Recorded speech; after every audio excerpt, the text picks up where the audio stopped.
If I had asked you on January 1st of 2025, do you expect that there will be National Guards on the streets of your peaceful city? Do you expect that President Trump and Elon Musk will wipe out 20% of your city's jobs? Do you expect that you will elect a Democratic Socialist mayor? You might have not said yes, but you know who would have made a pretty good guess about what would happen to our cities in 2025? The hosts of our CityCast podcast, who are tuned in, tuned up, turned on about what is happening in their city. So that's why I have asked hosts from all 13 CityCast cities to come hang out with me today and talk about the huge event or issue that's going to shake their city in 2026. Today is Monday, January 5th, 2026. I'm CityCast CEO David Plotz, and here's what the whole country will be talking about.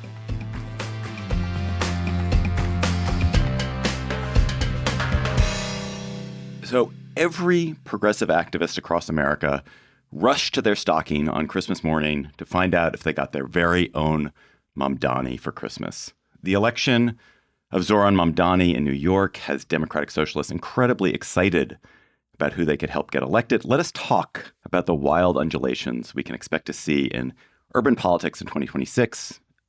Undulations I think that Mamdani has really set off. And I want to start with our newest CityCast host, Jane C. Hu of CityCast Seattle. Hello, Jane C. Hu. You have your very own Mamdani in Seattle. Yeah, we do. Katie Wilson, how did that happen? How did that happen in the land of Bezos? So I think the big determiner for that election was that Wilson campaigned on affordability, and she still really won by a hair. So for those who don't know, we do vote by mail here in Seattle. So it took more than a week to tally all of those votes, and she ended up winning by a margin of 0.73%, which is the closest election here since 1906.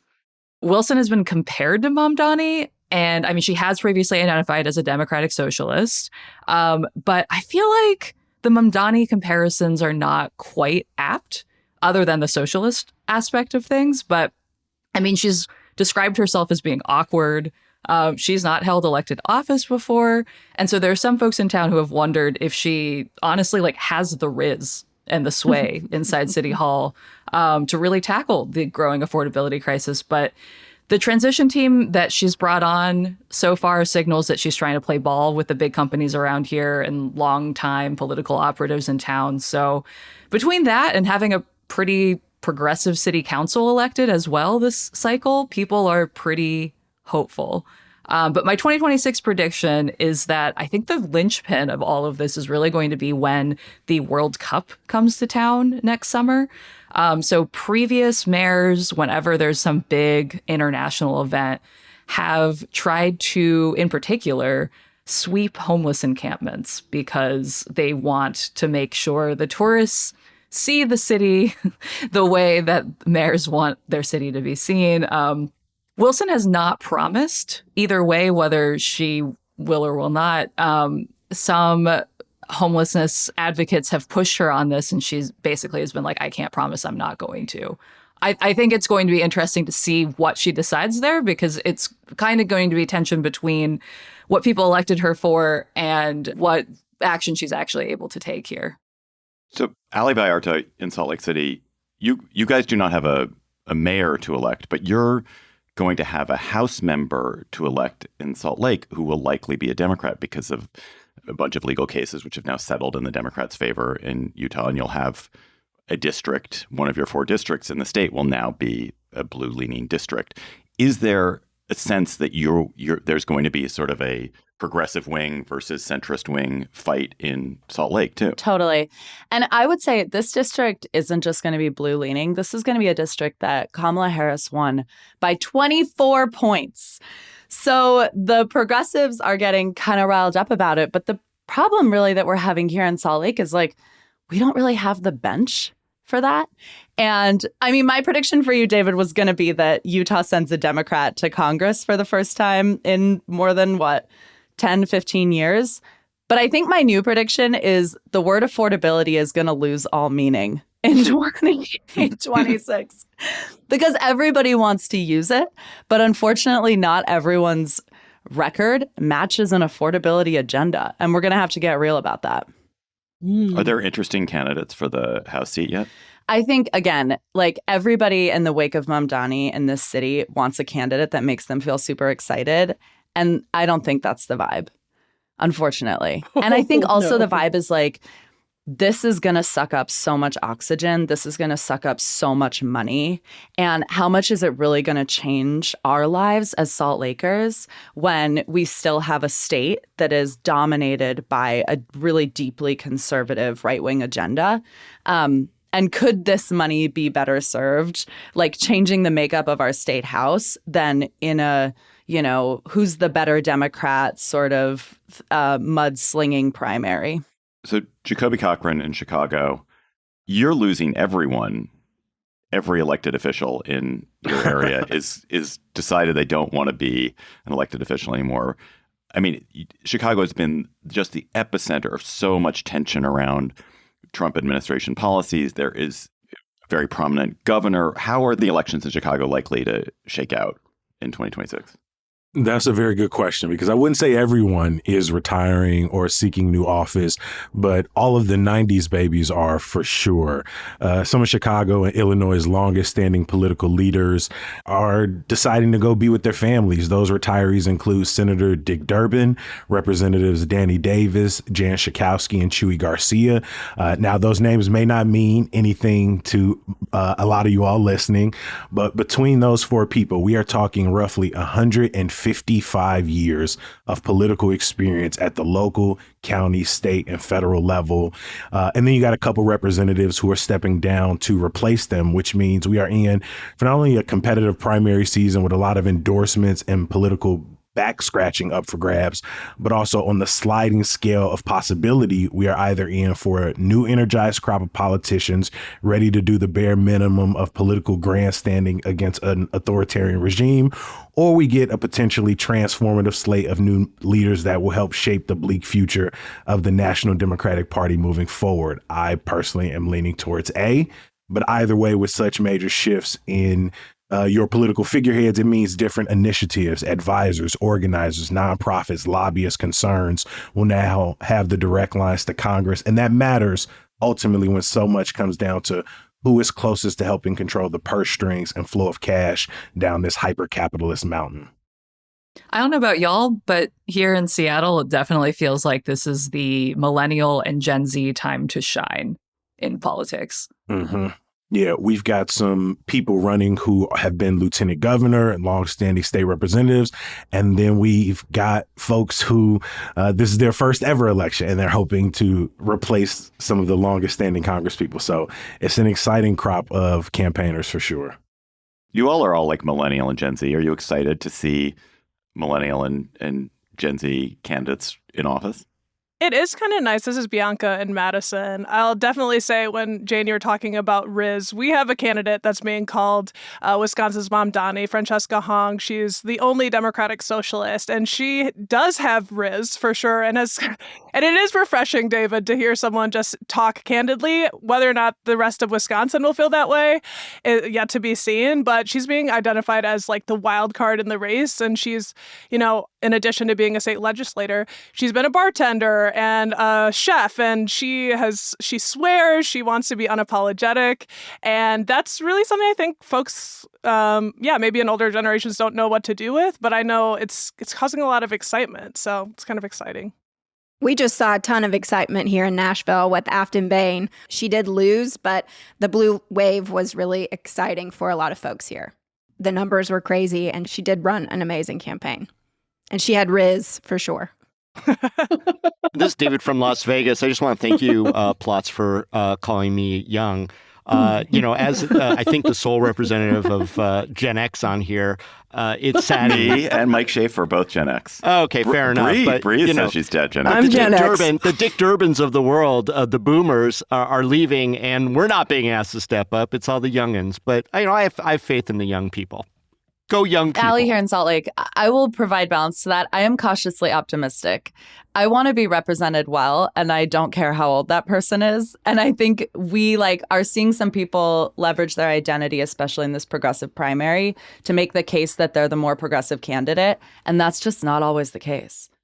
Mike Schaefer, fellow Gen Xer.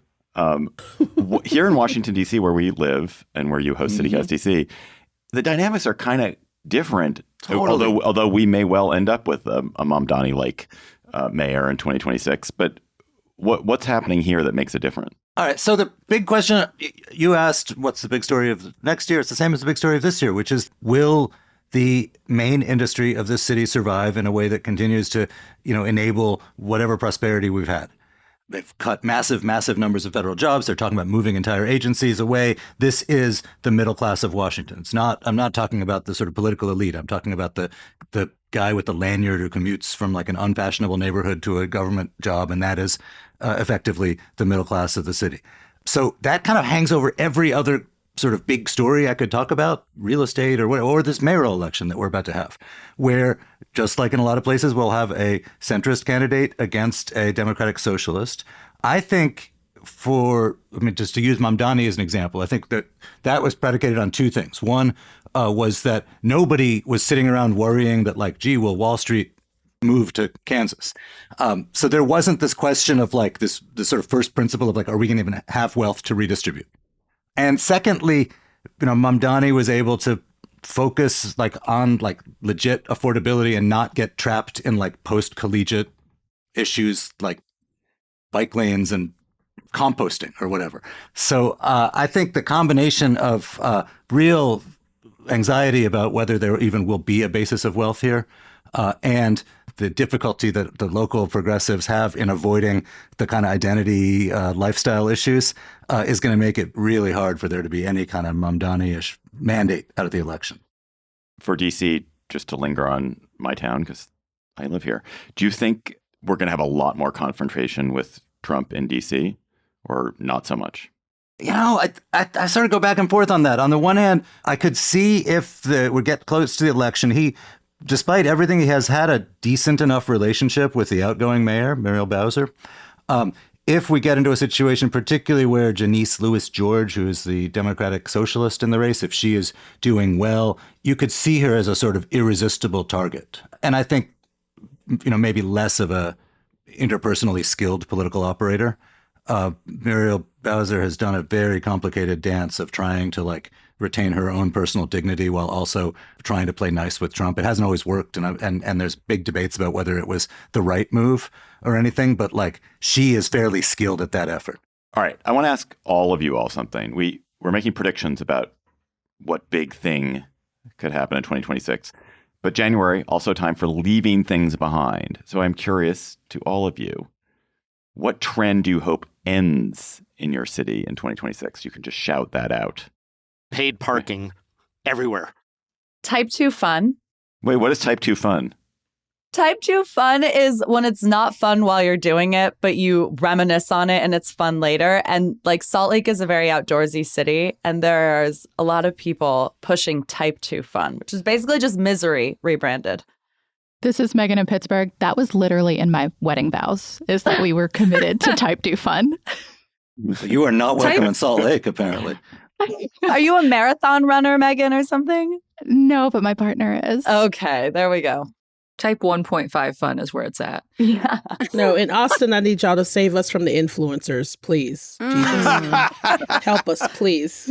They're everywhere. Nashville's going to piggyback on that too, girl. Please stop exploiting drunk people in Nashville.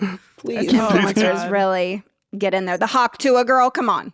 Yeah, please stop introducing us to stuff that's been here for 20 years. How often do you run into an influencer, Nikki? Oh, every day. They're on the streets, unhoused people with their phones and selfie lights on their phones, introducing us to things that have been there for decades. It's making me feel very old. You just need sub-zero weather because it's done. Nobody does man on the street in Minnesota for 4 months a year. Need. I'm sick of drones at festivals and any gathering ever. I don't know if y'all feel that way, but I hate them. Yes. All right. After the break, mayors across the country are facing the question of how to revitalize their downtowns. Portland's mayor thinks he's figured it out. Stay tuned to hear that plan, whether we think it'll work, and other economy-related predictions from the CityCast hosts.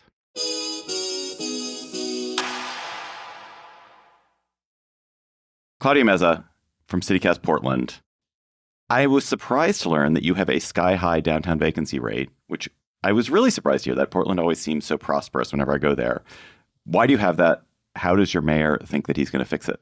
You know, our downtown looks like it's bouncing back, but unfortunately, it's been struggling because a big reason is that our downtown was never where people lived. It's where people went to work. So the economy was built around those workers, and they just never returned. And then you couple that with the housing crisis and the fentanyl epidemic and a demoralized police force that many felt just quietly quit. And in literally a year, our downtown became pretty post-apocalyptic. We didn't want to admit it, but it did. Like, we had like open air drug markets, tents blocking sidewalks everywhere, literal human poop on the streets. So then Portlanders didn't feel safe going downtown for any reason. By the time you came, David, a lot of that had been cleaned up and things were getting better. Was that for me? Did they do it for me? We heard you were coming. And I was like, guys, please don't make me look bad. My boss is coming, please.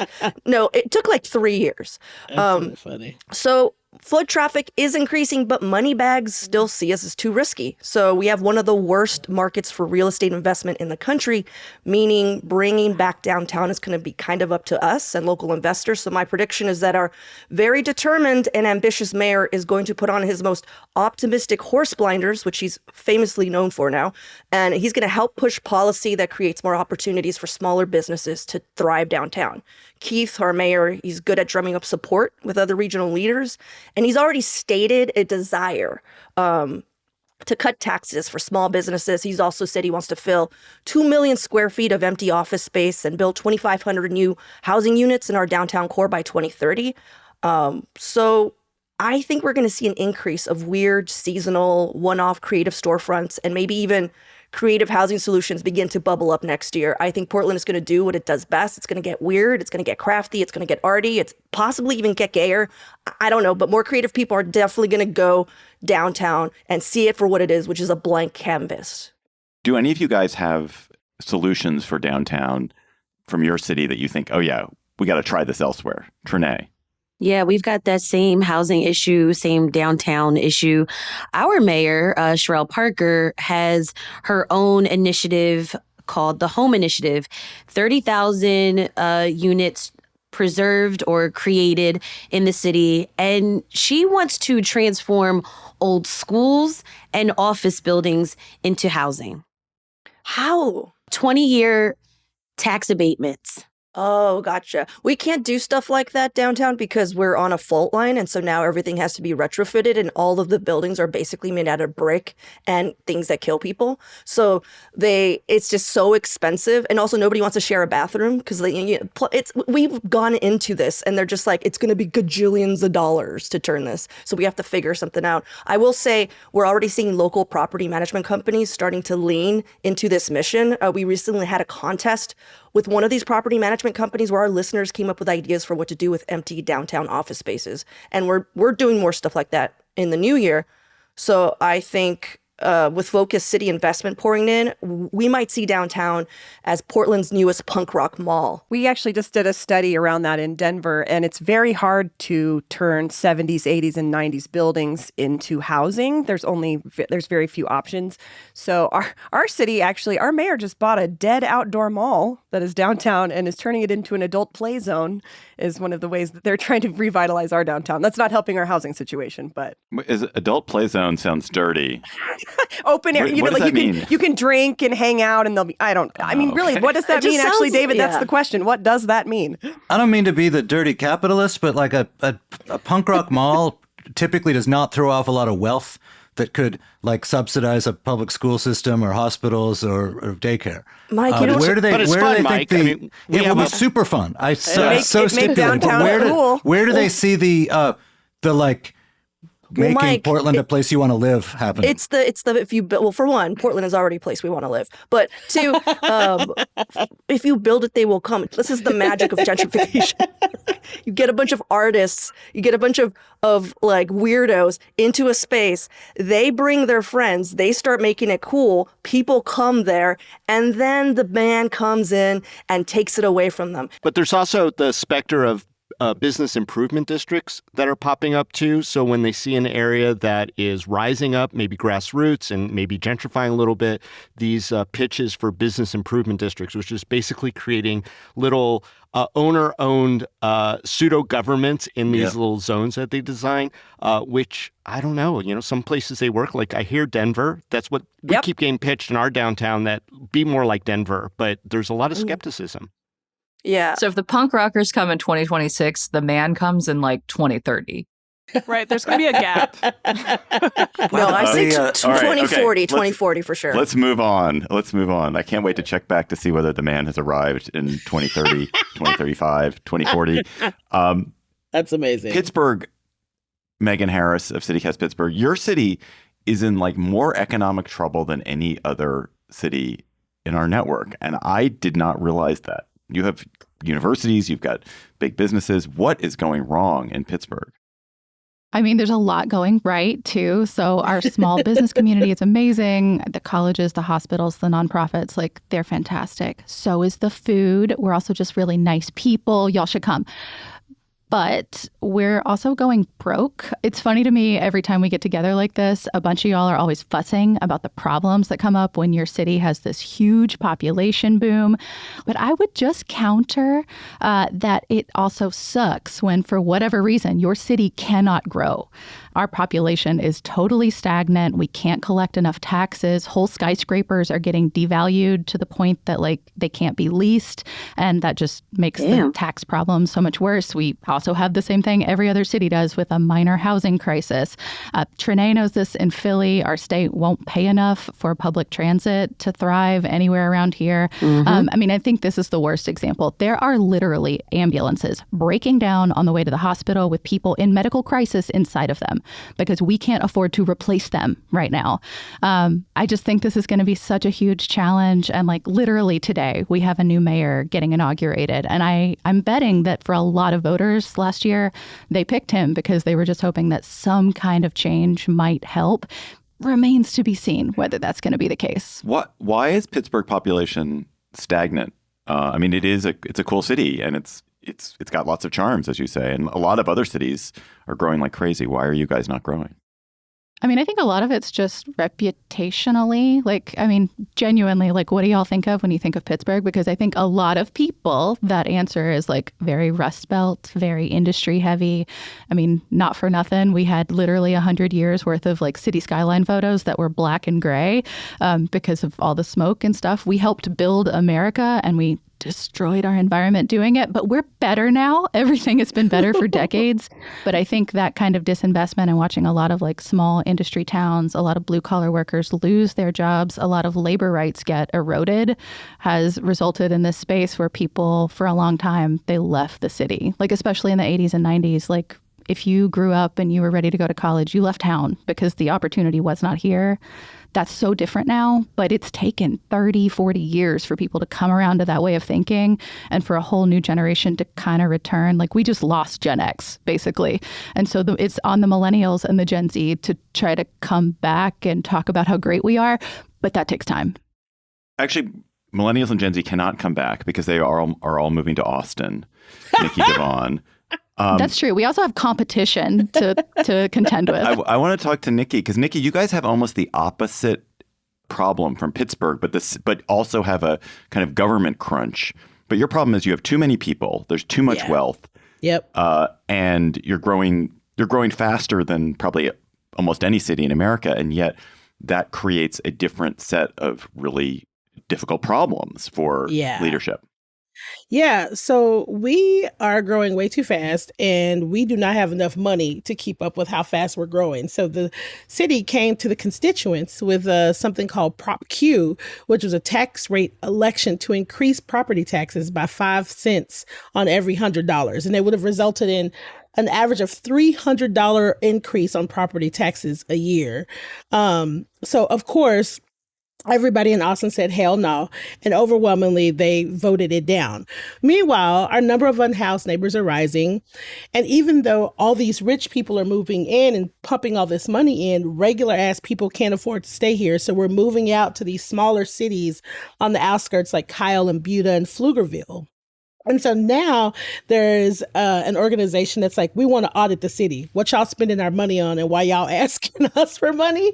And so it's just like all eyes are on what the city is spending, why it's not being spent more equitably to make our city more affordable, because the money is there. We are growing crazy. There's like crazy growth in our city, but there's a huge amount of us that can barely afford to live here. Barely. It's out of control. How much do you all think that this issue that Nikki's hitting on, this affordability in the face of huge amounts of wealth that's present in almost all of our cities, tons of wealth, like enormous amounts of wealth, and yet this affordability crisis, how much do you think that will shape your city in 2026? Is that going to be the story the way it seems to have been in New York City? I think yes here in Salt Lake. And I want to ask you, Nikki, because we talk about Austin a lot in Salt Lake City in terms of building housing. Y'all went through this period of just like build, build, build. And we did the same thing. And now we are in this weird situation where there are all these units, but nobody wants to lower the rent. So they would rather give you like a free cruise or a $2,000 Visa gift card than just lower the monthly rent. Did you have a similar outcome? Because it's a bizarre place to be in. Yes, our entire downtown is riddled with empty high-rise apartments, riddled with them, because no one can even remotely afford what's happening. And so they are empty. They're not even offering us gift cards. They're like, oh, are you poor? You can't afford it? Oh, we'll just let it stay empty. So there's just like all of these empty high-rises, and then people that are just trying to stay in kind of like really, really old apartments that will do. You know what I mean? Like, it's clean. I'm not going to get shot. It'll do. But if people want to like have a house, if you want to have a home, if you want you and your kids to have a yard, you're not doing that in Austin. You're moving out. You're going to Pflugerville or Kyle. Yeah, we're there too in Salt Lake. That's our... I was just going to say the entire conversation of our budget process right now, which has been stalemated for the last few weeks, and there are now conversations of Chicago's first ever government shutdown, is there's a desire from the mayor to reinstate a corporate head tax. And his entire framing is that this is the only way to raise money for social service programs, for violence interruption. And some of the alders have put together an alternative budget that raises like garbage fees and things like that. And, you know, he's saying any taxes like on groceries or garbage or property tax increases, he'll veto. And they're calling his proposed head tax a job killer. And so, we're in this affordability question for sure. Jacoby, that's the deal here in Seattle as well. I mean, as you all know, we've got Amazon here. We've got a bunch of big companies. And the tension is, should we be taxing those companies more, or should we be constantly putting questions on our ballots about raising funds for small amounts of money? We don't have state income tax here. We have sky-high sales tax. So more and more folks are really calling for higher taxes on these businesses, but a lot of folks are worried that those businesses might walk if they are taxed more highly here. We have Tesla here and sing. You know what business is not going to walk and go to another city is your local CityCast. Hear, hear. So if you want to invest in your community via your local CityCast team, now is the time to become a member of CityCast, become one of our neighbors. Claudia Meza in Portland, Bianca Martin in Madison. Tell us why people should become CityCast neighbors. Yeah, well, you know, we're listening to all these predictions, but I think the big prediction is that 2026 will be the year of local, the year of making shit happen in our own communities. Local is where it's at and will be in 2026, whether you like type 2 fun or not. All of our cities, as you're hearing, we have shared issues, but we're also unique with our specific styles and concerns. And that's why our local coverage from locals like us is so important. Yeah, like in Portland, pretty much all of October, we were on federal troop watch on the show. And most national outlets were covering our costume protesters and, you know, in front of the ICE facility, or the naked bike riders who rode there in the pouring rain. But we were covering the less shiny stuff, you know, like what was actually happening on the ground, and also creating a space for listeners to share their thoughts and concerns and their anxieties with one another. And I know your local CityCast show has probably done something similar, where they help share a more complete picture of what was actually going on in your city.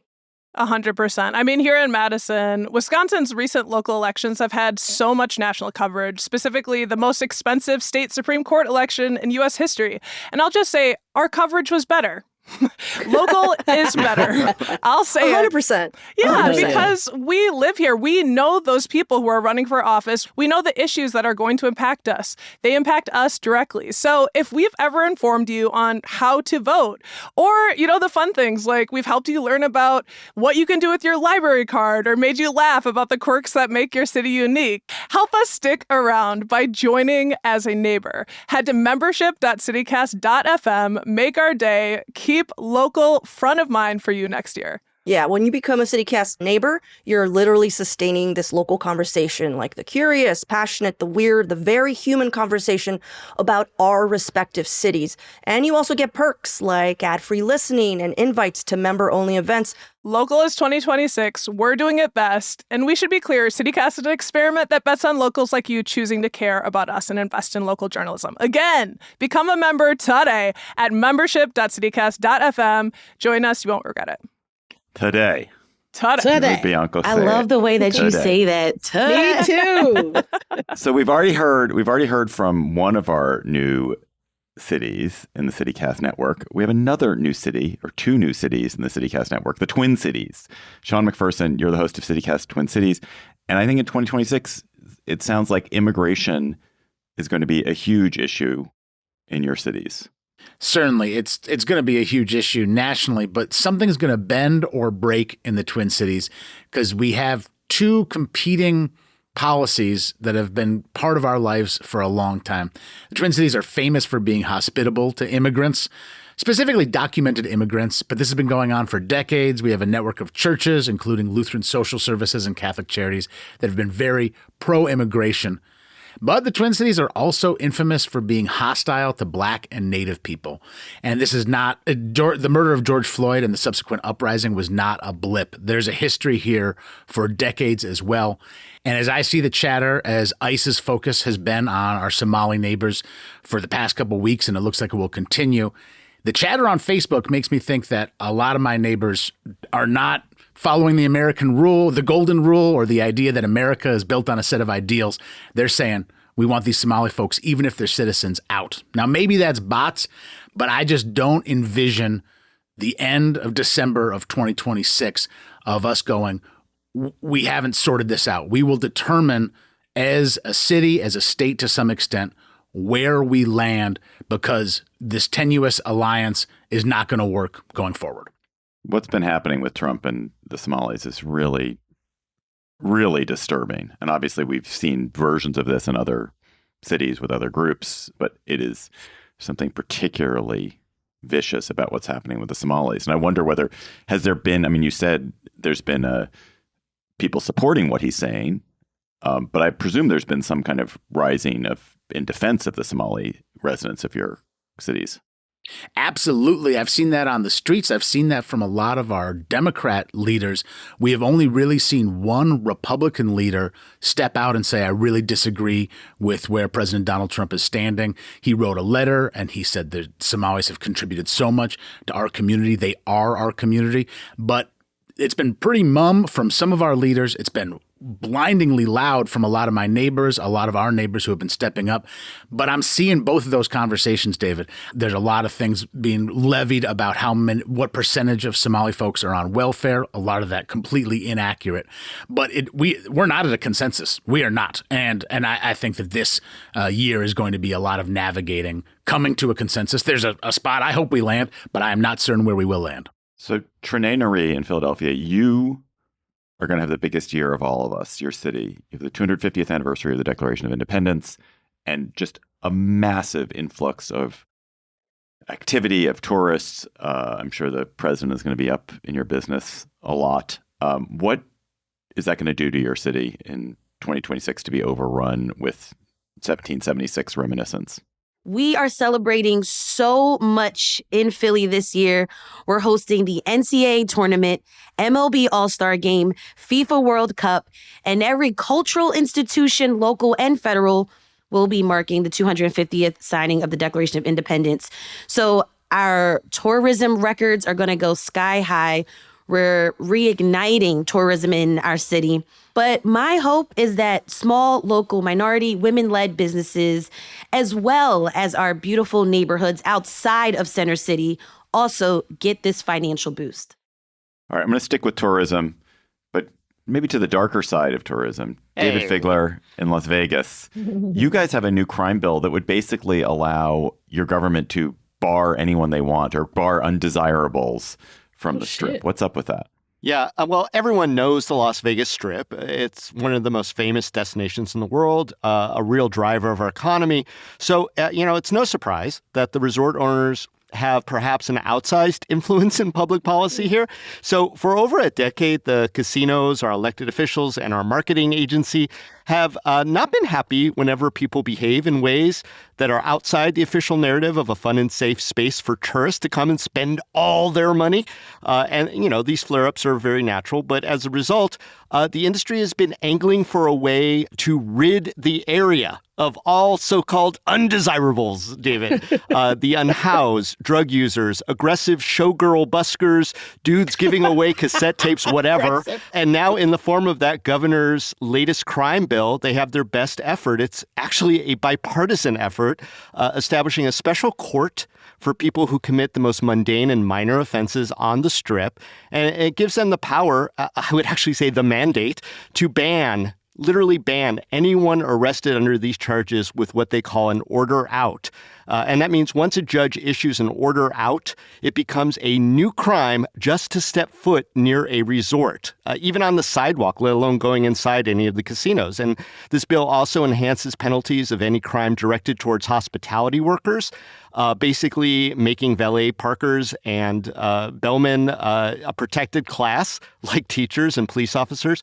Now, the ACLU, of course, has vowed to fight this law as unconstitutional. They've done this for prior iterations of it. But it's all going to play out in 2026. And I think other cities with tourist corridors, which is most major cities, are going to be watching to see how the courts fall on all of this, see if it's kosher or not. And then I say, what's to stop these order outs from becoming very commonplace in tourist districts throughout the CityCast network? I mean, Austin's 6th Street, Nashville's Broadway, Portland's Pearl District. It's a really interesting trend that is going to be taking hold in 2026.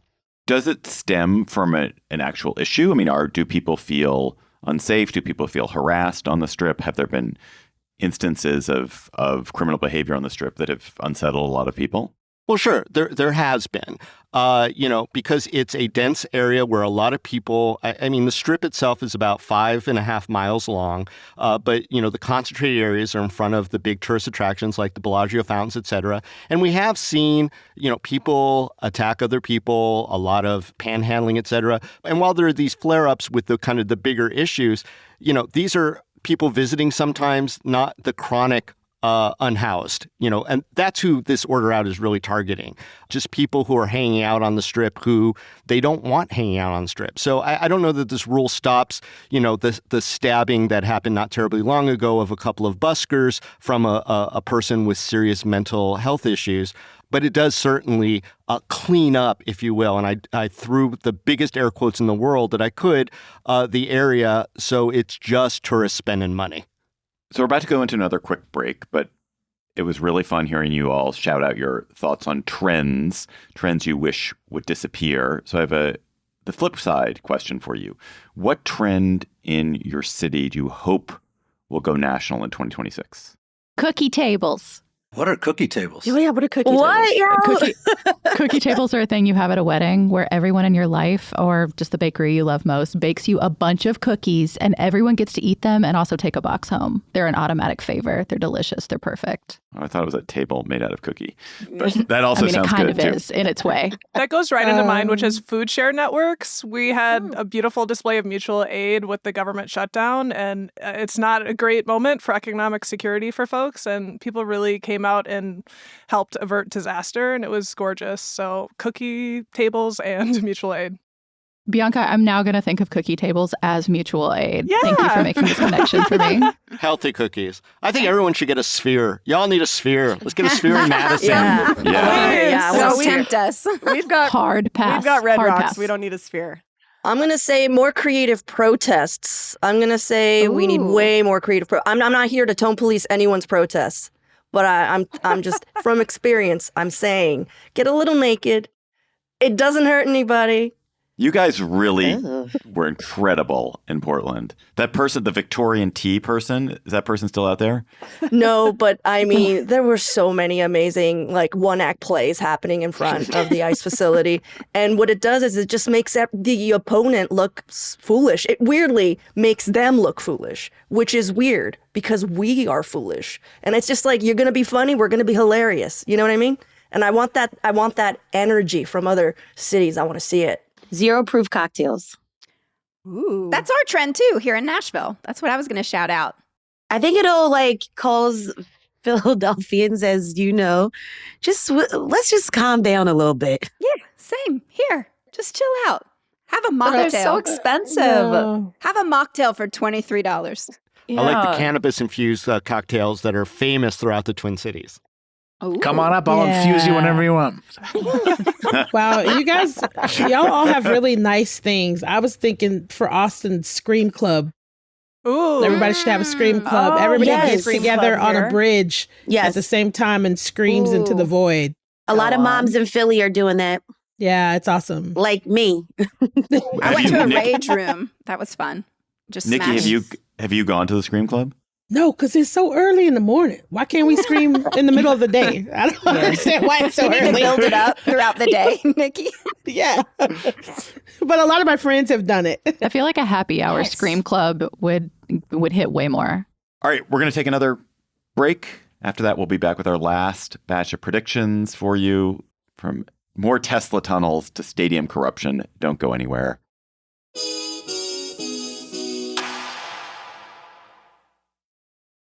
A lot of our cities are going to grapple with major infrastructure questions in 2026. I bet your city's going to have something similar too. Let's start with data centers. Let's go to Madison, Wisconsin. Bianca Martin, why is Madison ambivalent about data centers? You have a plan to bar data centers from your city. Data centers seem like the red hot center of the new AI economy. Oh my goodness, David. So not bar permanently, but yeah, the mayor of Madison put forward a proposal to put a 1-year moratorium, along with the majority of city council members, on giving zoning certificates for any new data centers. And that's because it's happening so fast. People are freaking out. And this is, by the way, a very national conversation. So a lot of you are probably will have this problem. But out-of-state multi-billion-dollar companies are coming in, and we're talking OpenAI, Oracle, Microsoft, QTS, tech giants who want to house their warehouses for their own AI servers in our state. And folks are just up in arms. And you're asking, why are they up in arms? Those companies are saying they're going to be great neighbors, pay big taxes to benefit the local economy, right? But the negatives are that the centers will put historic pressure on our electric grid. And it is, in fact, unclear at this moment how it would affect our energy bills. They will require billions of gallons of water to cool the servers. They're not cute. They're ugly warehouses that'll bring new light pollution, big power lines in folks' backyards. And worst of all, they're really not bringing many long-term jobs. So folks are kind of... I think, David, you'd understand this, concern that this might be a bubble, that this could be another .com bubble where Silicon Valley folks rush in, move to scale, and then they're like, let's abandon ship. So, yeah, that's kind of what's happening here, is that the mayor of Madison is saying, let's slow this down. And in our county, there is a proposed data center in the village of DeForest, so a little bit outside of Madison. And man, people are just filling into city council meetings. Like, the opposition is so strong, and I personally really get it. I mean, I live in a city which is surrounded by data centers. DC, Northern Virginia was the place where all data centers were before they started to spread around, and it's been great for the economy. Like having all of that fiber here optic. It's built up a huge tech economy in DC because there is an enormous amount of power and capacity. I mean, there are other reasons too, but that's one reason. Man, I'll say my in-laws, they live in Northern Virginia, right around those, and they are great neighbors in the sense that they don't make any noise or anything because no one works there because they're completely empty. And so, yes, they are a big capital investment and some people get some jobs doing construction. But after that, like, they're not throwing off jobs and putting people in the middle class. I know, but they're not doing but they're necessary infrastructure for the nation. They have to be built somewhere. Yes. And they are right, and in our good American tradition, we want them to be built somewhere far from us. Right, David. They're only necessary if you not, think AI is inevitable. Well, they're necessary in the sense that there's a huge amount of investment that's going to go to them, and people who are making bets on where the economy is going to be think they are necessary. And I think that industry that doesn't particularly pollute and doesn't cause a huge amount of noise or terrible smells, and you can place it relatively near to an urban center, and there lots of other technology companies can build up around it because it's providing instant capacity to them. That seems like a good business to me. Wait, but these centers do pollute. Water degradation is a mass pollutant. Right, pollute. they are mass pollutants.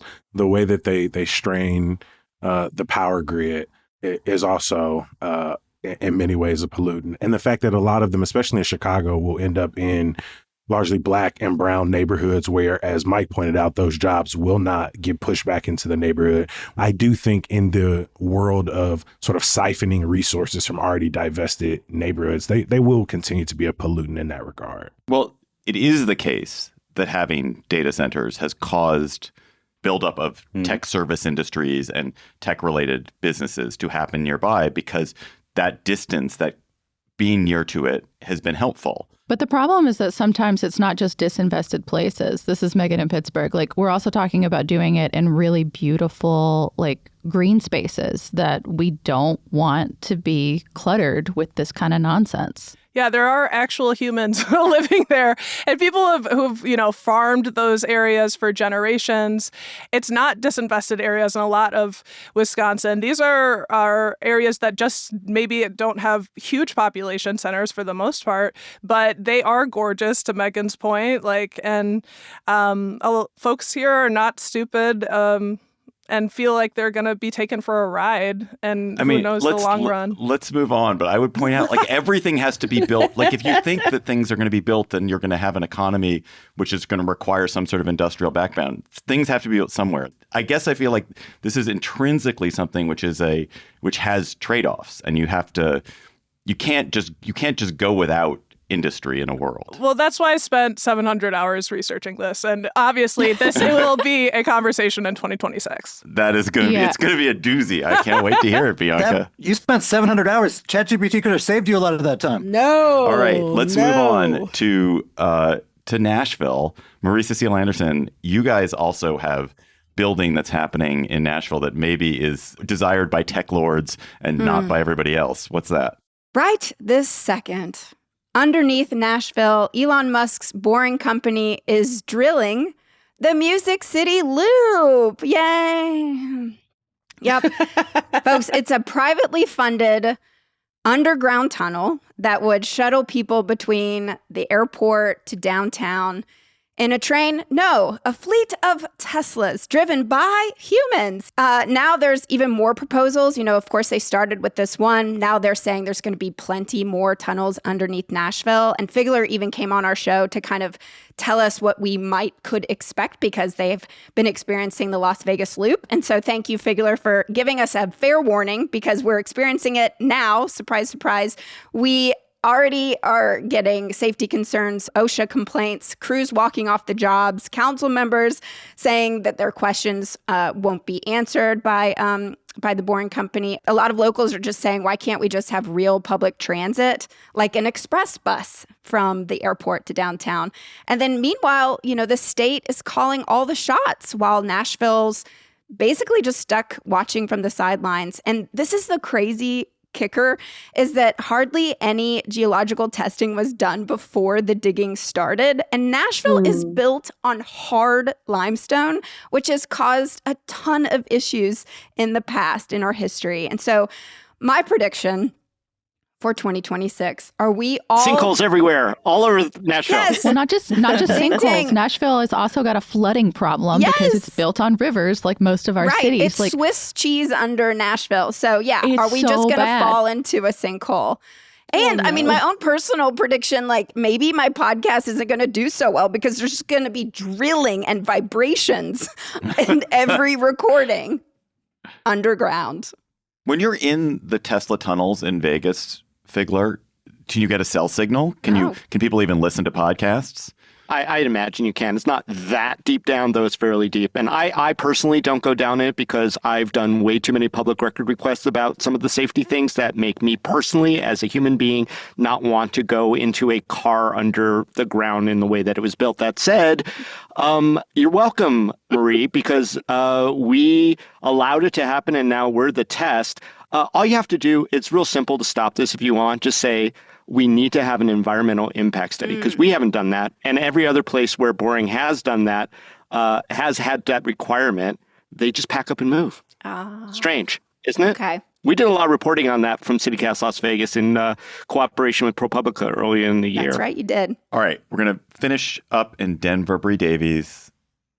You guys have so many stadiums in the heart of Denver. So many. But it sounds like you're going to have even more. I've never been to a city which has so many downtown sports facilities, and yet somehow you're going to add 2 more. We love to put these in our historic neighborhoods too, I should say. So we're getting a new Broncos stadium. We currently have one, which you said is in the middle of the city, but we're getting a new privately funded Broncos stadium to be built and ready for the 2031 NFL season, along with the surrounding mixed-use development, which will go in this area called Burnham Yard, which is part of a historic West Side.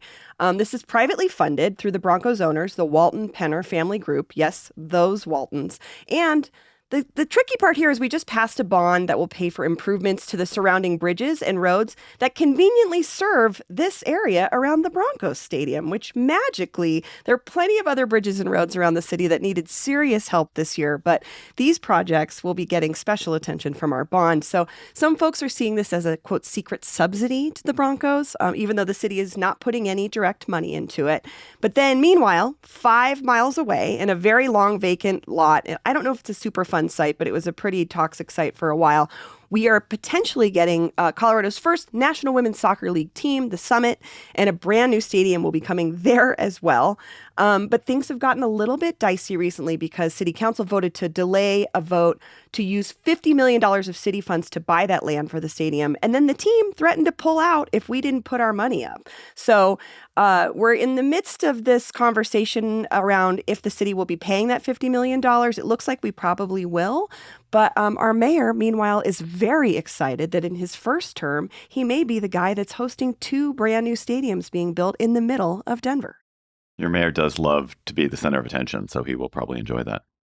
I mean, to be fair, he's a very charismatic guy. And he's a very likable guy, but he knows what he's doing. And he knows that we're very excited about sports. I think it's just the prospect of 2 of these things happening in the middle of the city at the same time has caused some pause and questions around where some of this money actually will come from. But at least my prediction, I think 2026 will be the last year that Denver looks the way that it does in this moment. And I know that cities change all the time, but I think the drastic nature of these 2 big projects could change the city into something maybe unrecognizable for folks 10 years from now.